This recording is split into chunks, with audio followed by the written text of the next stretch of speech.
Good afternoon all of you. Welcome back to chemistry class. അപ്പോൾ നമ്മൾ compounds of non metal എന്ന ചാപ്റ്ററിൻ്റെ ഒരു സെക്കൻഡ് പാർട്ടിലേക്കാണ് കടക്കാൻ പോകുന്നത്. അപ്പം ഈ ചാപ്റ്ററിൻ്റെ സ്റ്റാർട്ടിങ്ങിൽ നമ്മൾ പറഞ്ഞിട്ടുണ്ടായിരുന്നു നമുക്ക് ഈ ചാപ്റ്ററിൽ പ്രധാനമായിട്ടും രണ്ട് കോമ്പൗണ്ട്സിനെ കുറിച്ചാണ് പഠിക്കാനുള്ളത്. ഒന്ന് അമോണിയയാണ്, രണ്ടാമത്തത് സൾഫ്യൂരിക് ആസിഡാണ്. സൾഫ്യൂരിക് ആസിഡ്, അപ്പോൾ അമോണിയയെക്കുറിച്ച് നമ്മൾ പഠിച്ചു. അമോണിയയുടെ യൂസസ് എങ്ങനെയാണ് പ്രിപ്പയർ ചെയ്യുക, പിന്നെ അമോണിയയുടെ ആ ഒരു ഇൻഡസ്ട്രിയൽ പ്രിപ്പറേഷൻ ഹേബർ പ്രോസസ്സിൻ്റെ ബേസിൽ നമ്മൾ കെമിക്കൽ ഇക്വിലിബ്രിയം പഠിച്ചു. അതുപോലെ കെമിക്കൽ ഇക്വിലിബ്രിയത്തിനെ എഫക്റ്റ് ചെയ്യുന്ന ഫാക്ടേഴ്സ് ലേ ഷാറ്റ്ലിയർ പ്രിൻസിപ്പിൾ പഠിച്ചു. അപ്പോൾ ഇനി നമുക്ക് സൾഫ്യൂരിക് ആസിഡിലേക്ക് വരാം. അപ്പോൾ ഇന്ന് നമ്മൾ ഡിസ്കസ് ചെയ്യാൻ പോകുന്നത് സൾഫ്യൂരിക് ആസിഡിനെ കുറിച്ചാണ്. നിങ്ങൾക്ക് എല്ലാവർക്കും ഫെമിലിയർ ആയിട്ടുള്ള ഒരു കെമിക്കലാണ് സൾഫ്യൂരിക് ആസിഡ്. എന്താണ് സൾഫ്യൂരിക് ആസിഡിൻ്റെ കെമിക്കൽ ഫോർമുല? H2SO4 അല്ലേ, H2SO4. Sulphuric acid is A chemical of utmost important in industry. ഒരുപാട് ഉപയോഗങ്ങളുണ്ട്. എല്ലാവരും സൾഫ്യൂരിക് ആസിഡ് കണ്ടിട്ടുണ്ടല്ലോ അല്ലേ. Sulphuric acid, concentrated sulphuric acid എന്ന് പറഞ്ഞാൽ അത് നമ്മുടെ കയ്യിലായി കഴിഞ്ഞാൽ കൈ എന്ത് ചെയ്യും, ബേണായിട്ട് ഉള്ളിലേക്ക് തുളച്ചു പോകും. അത്രയും എന്താ പറയുക, പവർഫുള്ളാണ് സൾഫ്യൂരിക് ആസിഡ്. അപ്പോൾ നമുക്ക് സൾഫ്യൂരിക് ആസിഡിൻ്റെ യൂസസ് എന്തൊക്കെയാണെന്ന് നോക്കാം ആദ്യം. അപ്പോൾ നിങ്ങളുടെ ടെക്സ്റ്റ് ബുക്കിൽ കുറച്ച് യൂസസ് കൊടുത്തിട്ടുണ്ട്. എന്തൊക്കെയാണ്? First one, manufacture of fertilisers. ഫെർട്ടിലൈസേഴ്സിൻ്റെ വളങ്ങളുടെ നിർമ്മാണത്തിന് സൾഫ്യൂരിക് ആസിഡ് ഉപയോഗിക്കുന്നുണ്ട്. രണ്ടാമത്തത് റിഫൈനിങ് ഓഫ് പെട്രോളിയം. നിങ്ങൾക്കറിയാം, നമ്മൾ മണ്ണിൽ നിന്നും കുഴിച്ചെടുക്കുന്ന പെട്രോളിയത്തിൽ നിന്ന് പെട്രോള്, ഡീസൽ, മണ്ണെണ്ണ ഈ വക സാധനങ്ങളൊക്കെ എന്ത് ചെയ്യാണ്, റിഫൈനിങ് ചെയ്തിട്ടാണ് എടുക്കുന്നത്. അപ്പോൾ ഈ പെട്രോളിയത്തിൻ്റെ റിഫൈനിങ്ങിന് വേണ്ടിയിട്ട് സൾഫ്യൂരിക് ആസിഡ് യൂസ് ചെയ്യുന്നുണ്ട്.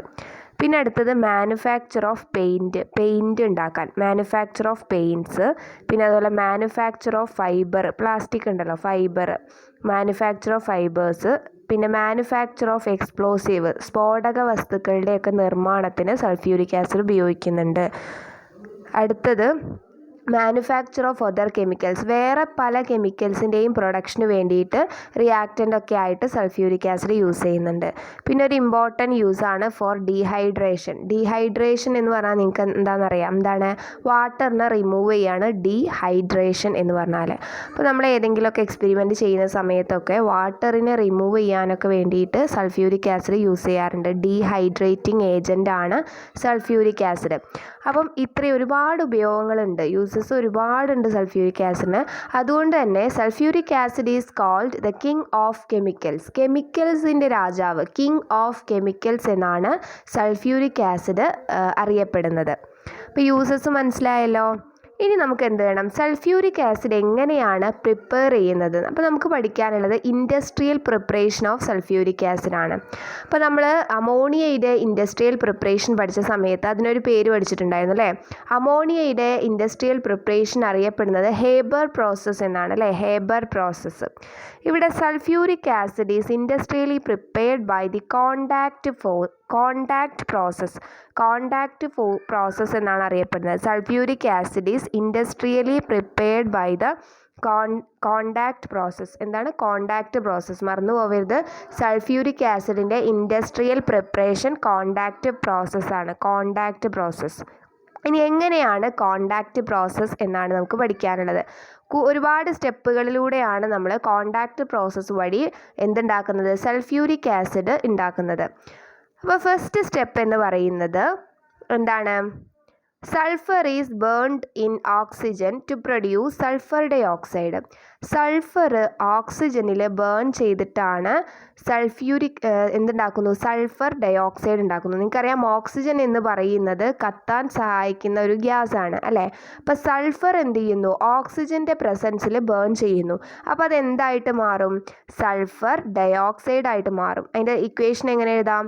S+O2 gives SO2, S+O2 gives SO2.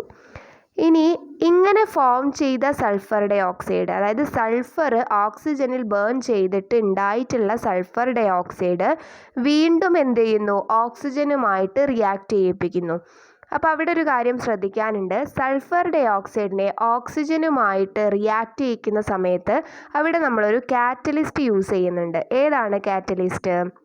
Vanadium pentoxide V2O5, vanadium pentoxide V2O5. അപ്പോൾ നിങ്ങൾക്കറിയാം കാറ്റലിസ്റ്റ് യൂസ് ചെയ്യുന്നത് ആ ഒരു കെമിക്കൽ റിയാക്ഷൻ്റെ സ്പീഡ് ഇൻക്രീസ് ചെയ്യാൻ വേണ്ടിയിട്ടാണ് അല്ലേ, ഇൻക്രീസ് ചെയ്യാൻ വേണ്ടിയിട്ടാണ്. അപ്പോൾ ഇവിടെ SO2നെ ഓക്സിജനുമായിട്ട് റിയാക്ട് ചെയ്യുന്ന സമയത്ത് വനേഡിയം പെൻഡോക്സൈഡ് ഒരു കാറ്റലിസ്റ്റായിട്ട് യൂസ് ചെയ്യുന്നുണ്ട് V2O5. അപ്പോൾ അതിൻ്റെ ഇക്വേഷൻ നമുക്ക് എഴുതി നോക്കാം. Sulphur dioxide SO2 2SO2 plus O2 reversible 2SO3. ഇതൊരു എന്താണ്, രണ്ട് റിയാക്ഷനും ഉണ്ട്, ഫോർവേഡ് റിയാക്ഷനും ബാക്ക്വേർഡ് റിയാക്ഷനും ഉണ്ട് ഇവിടെ. അപ്പോൾ 2SO2 plus O2 gives 2SO3. ഇവിടെ യൂസ് ചെയ്യുന്ന കാറ്റലിസ്റ്റ് ആണ് ഈ ഒരു ചിഹ്നത്തിൻ്റെ മുകളിൽ, സൈൻ്റെ മുകളിൽ എഴുതിയിട്ടുണ്ട് V2O5 എഴുതിയിട്ടുണ്ട്. ഈ പ്രോസസ്സ് ചെയ്യുന്നത് 450 ഡിഗ്രി സെൽഷ്യസ് 450 ഡിഗ്രി സെൽഷ്യസ് ടെമ്പറേച്ചറിലാണ്. അപ്പോൾ 2SO2 plus O2 reversible 2SO3. The SO2 formed is allowed to combine with oxygen in the presence of vanadium pentoxide as catalyst to produce sulfur trioxide. Vanadium pentoxide കാറ്റലിസ്റ്റിൻ്റെ പ്രസൻസിൽ SO2 ഓക്സിജനുമായിട്ട് combine ചെയ്തിട്ട് sulphur trioxide ഉണ്ടാകുന്നു 2SO3. ഇനി ഇങ്ങനെ form ചെയ്ത SO3, അതായത് ഇപ്പോൾ ഈ സെക്കൻഡ് സ്റ്റെപ്പിൽ നമുക്ക് എന്ത് കിട്ടി, SO3 കിട്ടി അല്ലേ, സൾഫർ ട്രയോക്സൈഡ്.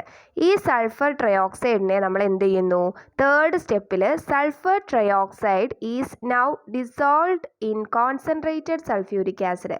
നമ്മൾ സൾഫ്യൂരിക് ആസിഡ് ആണ് പ്രിപ്പയർ ചെയ്യുന്നത്, എന്താണ്, ഇൻഡസ്ട്രിയൽ പ്രിപ്പറേഷനാണ്, ലാർജ് എമൗണ്ട് ആണ് പ്രിപ്പയർ ചെയ്യുന്നത്. അപ്പോൾ നമുക്ക് സെക്കൻഡ് സ്റ്റെപ്പിൽ കിട്ടിയ സൾഫർ ട്രയോക്സൈഡിനെ ഓൾറെഡി നമ്മളെ കയ്യിലുള്ള കുറച്ച് കോൺസെൻട്രേറ്റഡ് സൾഫ്യൂരിക് ആസിഡിൽ ഡിസോൾവ് ചെയ്യുന്നു. അങ്ങനെ ഡിസോൾവ് ചെയ്ത് കഴിഞ്ഞാൽ അവിടെ ഒലിയമാണ് ഫോം ചെയ്യുക. നോക്കൂ, sulphur trioxide SO3 plus H2SO4 gives H2S2O7. ഈ H2S2O7 ആണ് ഒലിയം.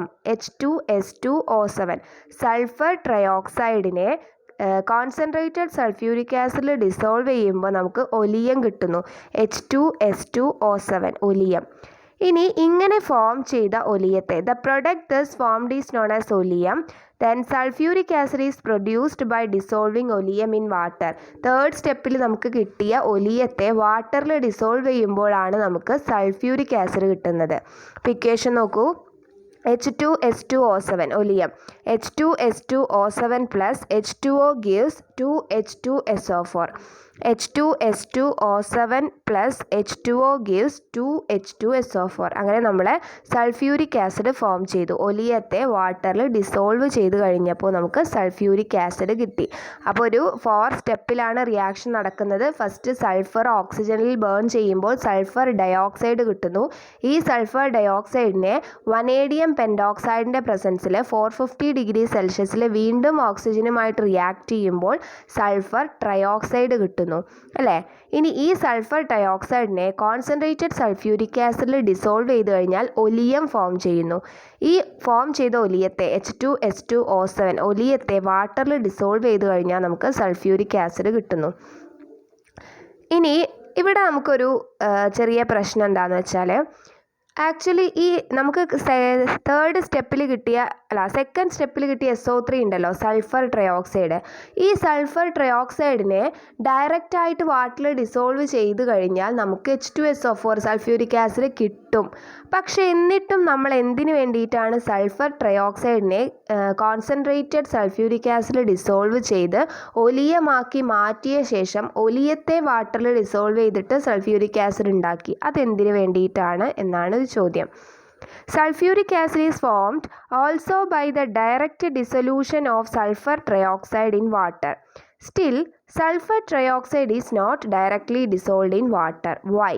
എന്തുകൊണ്ടാണെന്നാണ് ചോദ്യം. എന്താണെന്ന് വെച്ചാൽ നമ്മുടെ ഈ സൾഫർ ട്രയോക്സൈഡ് വാട്ടറിൽ ഡിസോൾവ് ചെയ്യുന്ന പ്രോസസ്സ് എക്സോതെർമിക് ആണ്. അതായത് ലാർജ് എമൗണ്ട് ഹീറ്റ് എന്ത് ചെയ്യുന്നുണ്ട്, പ്രൊഡ്യൂസ് ചെയ്യുന്നുണ്ട്.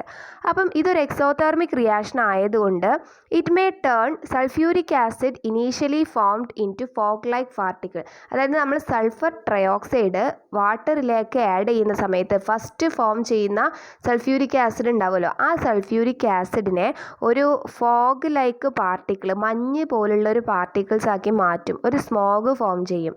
അപ്പം ഇങ്ങനെ ഈ ഒരു സ്മോഗ് ഫോം ചെയ്യുന്ന കാരണം ഫർദർ ഡിസൊല്യൂഷൻ, അതായത് പിന്നീടുള്ള സൾഫ്യൂരിക് ആസിഡിൻ്റെ ഡിസൊല്യൂഷനെ അതെന്ത് ചെയ്യും, തകർക്കും. അതായത് തകർക്കാൻ ഡിസൊല്യൂഷനെ തടയും. പിന്നീട് സൾഫ്യൂരിക് ആസിഡ് എന്ത് ചെയ്യില്ല, സൾഫ്യൂരിക് ആസിഡ് ഫോം ചെയ്യണമെങ്കിൽ സൾഫർ ട്രയോക്സൈഡ് എന്ത് ചെയ്യണം, നമ്മുടെ ഈ ഒരു വാട്ടറിൽ ഡിസോൾവ് ചെയ്യണം. പക്ഷേ ഈ ഒരു ഫോഗ് ലൈക്ക് പാർട്ടിക്കിൾ, സൾഫ്യൂരിക് ആസിഡിൻ്റെ ഫോഗ് ലൈക്ക് പാർട്ടിക്കിൾ ഫോം ചെയ്യുന്ന കാരണം ഇതെന്ത് ചെയ്യില്ല, പിന്നീട് വാട്ടറിലേക്ക് സൾഫ്യൂരിക് ആസിഡ് ഡിസോൾവ് ചെയ്യില്ല. അതുകൊണ്ടാണ് നമ്മൾ എന്ത് ചെയ്യുന്നത്, ഡയറക്റ്റായിട്ട് സൾഫർ ട്രയോക്സൈഡിനെ വാട്ടറിൽ ഡിസോൾവ് ചെയ്തിട്ട് സൾഫ്യൂരിക് ആസിഡ് പ്രിപ്പയർ ചെയ്യാത്തത്. അപ്പം നമ്മൾ എന്ത് ചെയ്യും, ഫസ്റ്റ് സൾഫർ ട്രയോക്സൈഡിനെ കോൺസെൻട്രേറ്റഡ് സൾഫ്യൂരിക് ആസിഡിൽ ഡിസോൾവ് ചെയ്ത് അതെന്താക്കി മാറ്റുന്നു, അതിനെ ഒലിയമാക്കി മാറ്റുന്നു. എന്നിട്ട് ആ ഒലിയത്തെ ഡിസോൾവ് ചെയ്തിട്ടാണ് നമ്മൾ സൾഫ്യൂരിക് ആസിഡ് നിർമ്മിക്കുന്നത്. അപ്പോൾ ഈ ഒരു ചോദ്യം ഇമ്പോർട്ടൻ്റ് ആണ്. Sulphuric acid is formed also by the direct dissolution of sulphur trioxide in water. Still sulphur trioxide is not directly dissolved in water. Why? Answer എന്താണ്? The dissolution of sulphur trioxide in water is an exothermic process. It may turn sulphuric acid initially formed in to fine fog like particle which will hinder further dissolution. ഇതാണ് answer. അപ്പോൾ ഇങ്ങനെയാണ് sulphuric acid industrially prepare ചെയ്യുന്നത്. അപ്പോൾ contact പ്രോസസ്സിൻ്റെ step wise ആയിട്ട് പഠിച്ചു വയ്ക്കുക, important ആണ്. ഇനി നമുക്ക് ഇന്നത്തെ ക്ലാസ്സിൽ ലാസ്റ്റായിട്ട് ഡിസ്കസ് ചെയ്യാനുള്ളത് ഫിസിക്കൽ പ്രോപ്പർട്ടീസ് ആണ്. H2SO4ൻ്റെ ഫിസിക്കൽ പ്രോപ്പർട്ടീസ്. നിങ്ങളെല്ലാവരും സൾഫ്യൂരിക് ആസിഡ് കണ്ടിട്ടുണ്ട്. അതിനെന്ത് കളറുണ്ടോ സൾഫ്യൂരിക് ആസിഡിന്? ഇല്ല അല്ലേ, അതൊരു കളർലെസ് ആണ് സൾഫ്യൂരിക് ആസിഡ്. രണ്ടാമത്തത് കമ്പാരിറ്റീവ്ലി ഹൈ വിസ്കോസിറ്റി ആണ്. മൂന്നാമത്തത് ഹൈലി കൊറോസീവ് ആണ്, ഹൈലി കൊറോസീവ്. അതായത് ഭയങ്കര റിയാക്ടിവിറ്റിയാണ് ഇതിന്, അതാണ് ഹൈലി കൊറോസീവ് ആണ്. നാലാമത്തത് ഡെൻസർ ദാൻ വാട്ടർ, വാട്ടറിനേക്കാളും ഡെൻസിറ്റി കൂടുതലാണ്.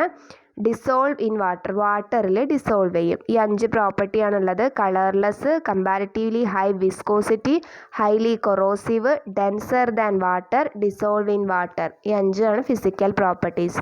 ഇനി അടുത്ത ക്ലാസ്സിൽ നമുക്കിതിൻ്റെ കെമിക്കൽ പ്രോപ്പർട്ടീസ് ആണ് ഡിസ്കസ് ചെയ്യാനുള്ളത്. അപ്പോൾ ഇന്നത്തെ ക്ലാസ്സിൽ എടുത്തതിൽ എന്തെങ്കിലും ഡൗട്ട്സ് ഉണ്ടെങ്കിൽ നിങ്ങൾ ചോദിക്കുക, ക്ലിയർ ചെയ്തിട്ട് പോവാം. Okay, thank you.